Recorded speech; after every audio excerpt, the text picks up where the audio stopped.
அருமை தோழர்களே, சகோதரிகளே, ஏழைப்பாளைகளுக்காக, விவசாயிகளுக்காக, தொழிலாளர்களுக்காக, இல்லாதவர்களுக்காக சிந்தித்துக் கொண்டிருந்த மூளை சிந்தனையை நிறுத்திக் கொண்டு விட்டது. ஏழை எளிய மக்களுக்காக, தொழிலாளிகளுக்காக, இந்த நாட்டினுடைய ஜனநாயகத்திற்காக சுதந்திர போராட்டம் எதையெல்லாம் விழுமியம் என்று அறிவிப்பதோ அந்த விழுமியங்களை, மதச்சார்பின்மை போன்ற விழுமியங்களை காப்பாற்றுவதற்காக துடித்துக் கொண்டிருந்ததோ, அங்கு நீங்கள் ஓடி இயங்கிக் கொண்டிருந்ததோ அந்த உடல் அந்த இயக்கத்தை நிறுத்திக் கொண்டது. இது இந்திய தேசத்திற்கு ஏற்பட்டிருக்கிற மிகப்பெரிய இழப்பு. தோழர் சீதாராம் அவருடைய வரிகளை, அவருடைய எழுத்துக்களை நாம் அல்லாதவர்கள், மார்க்சிஸ்டுகள் அல்லாதவர்கள் போற்றுகிறார்கள் என்பதற்கு காரணம், மார்க்சியத்திலிருந்து அது எப்போதும் எங்கும் விலகியதில்லை.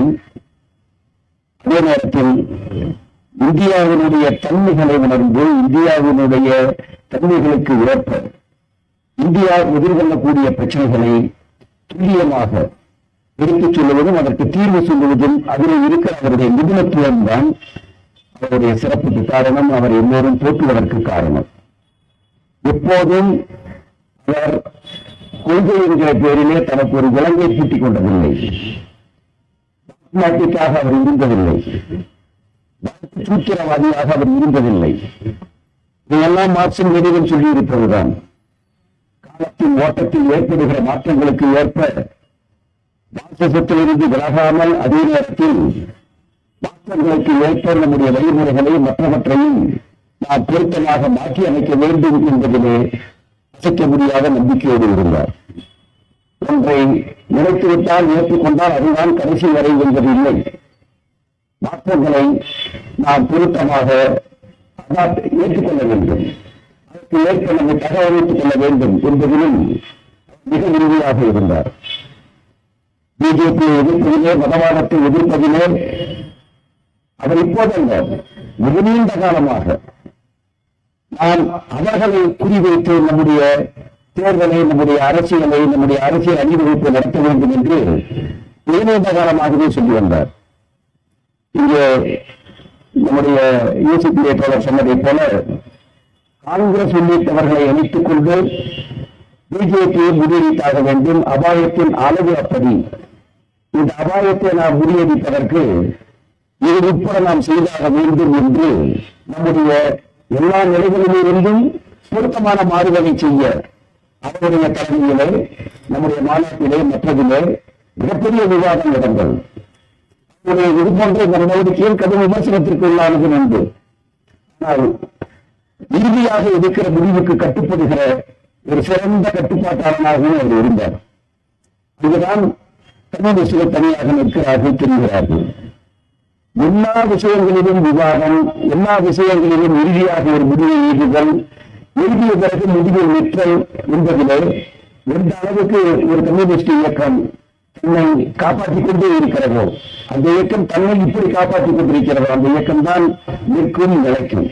அதை மார்க்சிஸ்டுகள் தொடர்ந்து இங்கே செய்து வருகிறார்கள். அதிலே சீதாராம் போன்ற, பிரகாஷ் காரத் போன்ற நம்முடைய பழைய தலைவர்களை, நம்முடைய மாணிக்கங்களின் நவரத்தனங்களை நான் சொல்லவில்லை. நம்முடைய தலைமுறையை சார்ந்து இது போன்ற இந்த தலைவர்கள் எல்லாம் பெரும்பகுதியாற்றி இருக்கிறார்கள். சீதாராம் அவர்களுடைய பங்கும் மிக முக்கியமான பங்கு. சீதாராம் அவர்கள் இந்த மதவாதத்தை எதிர்த்து புராணத்தில் இருந்து பேசுவார், இதிகாசத்தில் இருந்து பேசுவார், வேதங்களில் இருந்து பேசுவார். எதையெல்லாம் அவர்கள் சார்ந்து மற்றவர்கள் பேசுகிறார்களோ அதிலிருந்தே எடுத்து பேசுவார். அதுதான் அவருடைய திறமை, அவருடைய சாமர்த்தியம். அவருக்கு வடமொழி தெரியும், பல மொழிகள் தெரியும்.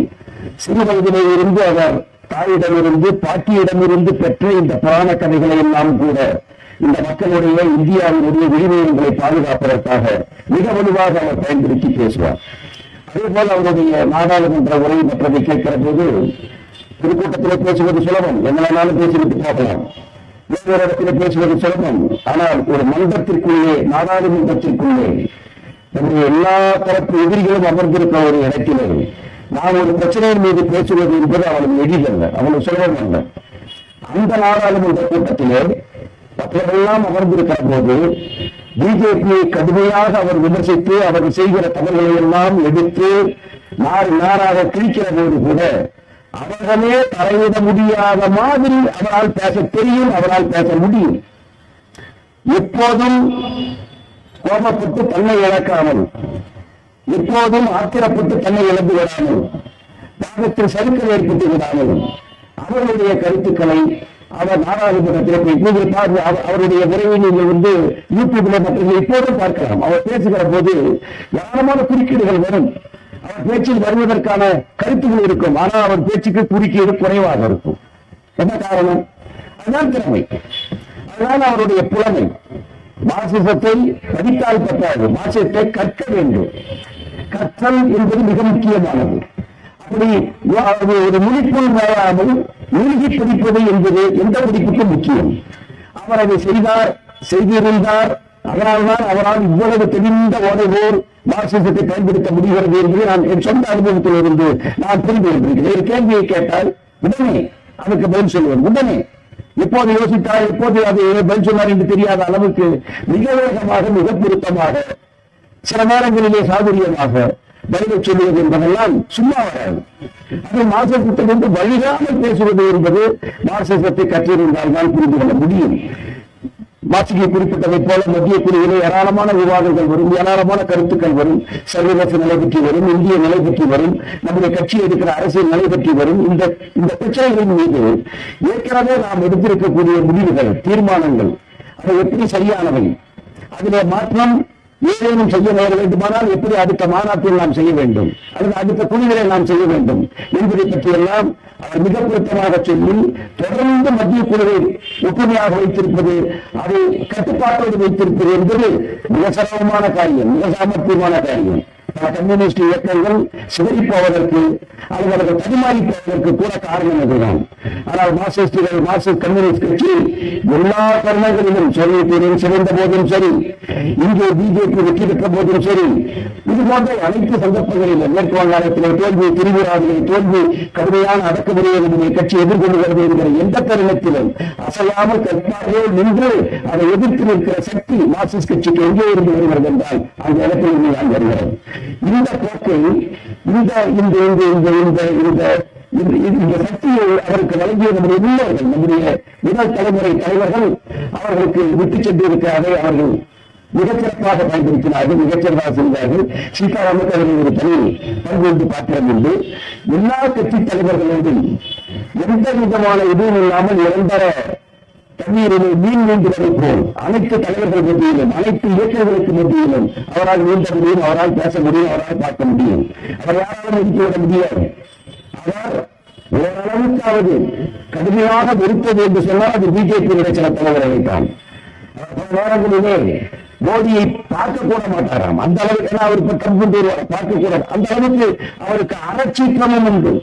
இவ்வளவு பெரிய கொடுமையை செய்திருக்கிறீர்களே, இது என்ன நியாயம் என்று கேட்கிற அந்த கோபம், அந்த அறச்சீக்கிரமும் அவருக்கு உண்டு. இதையெல்லாம் அவர் தன்னுடைய செயலில் நம்முடைய கட்சியினுடைய விதிகளை மேற்கொள்வதில் அதை அமல்படுத்த வைப்பது போன்ற எல்லாவற்றையும் அவர் பயன்படுத்தி இருக்கிறார். இன்றைக்கும் நம்முடைய நாட்டில் தொழிலாளிகளுக்கோ, விவசாயிகளுக்கோ, ஏழை எளியவர்களுக்கோ முழு சுதந்திரம் வந்துவிடவில்லை. இன்றைக்கும் நம்முடைய மக்களுக்கான ஜனநாயகம் முழுமையாய் கிட்டிவிடவில்லை. இதெல்லாம் தான் மார்க்சிஸ்ட், நம்முடைய மார்க்சிஸ்ட் கம்யூனிஸ்ட் கட்சி சொல்லுவது.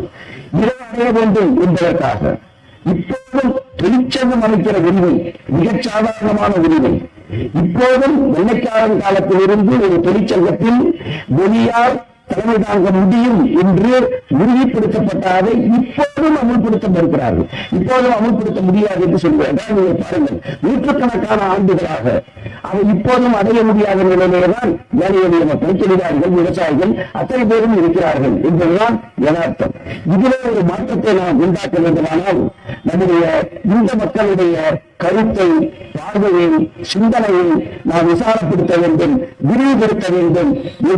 எதிரி எங்கே இருக்கிறார்கள், நமக்கு எதிரான நிலை எங்கே இருக்கிறது என்பதை அவர்களை புரிய வைக்க வேண்டும் என்கிற முறையிலே மிக கடுமையான முயற்சியை சொல்லப்போனால் ஒரு தவத்தை மேற்கொண்டிருக்கிற கம்யூனிஸ்ட் கட்சியினுடைய தவப்புதல்வன் சீதாராமன் யெச்சூரி அவர் நம்மை விட்டு பிரிந்திருக்கிறார். அந்த இழப்பை அதனால் ஏற்பட்டிருக்கிற இடைவெளி என்பது மிகப்பெரிய இடைவெளி. அவரை சுலபமாக ஈடுபட்டுவிட முடியாது. பலர் சேர்ந்து, பல தலைகள், பல மூளைகள் சேர்ந்து அதை ஈடுபட்டியாக வேண்டும். அப்படி நம்முடைய இயக்கம் அதையும் ஈடுபட்டும், அதையும் ஈடுபட்டு சீதாராம் யெச்சூரியினுடைய அவருடைய பங்களிப்பை எல்லா வகையிலும் தொடர்ந்து நம்முடைய இயக்கம் பயன்படுத்தும்.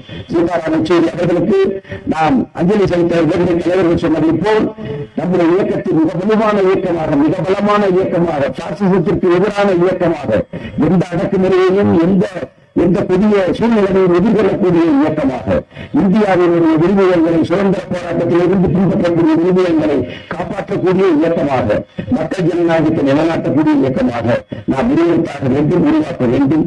அதற்கு வரைப்போம் என்று கூறி என்னுடைய நிறைவு செய்கிறேன்.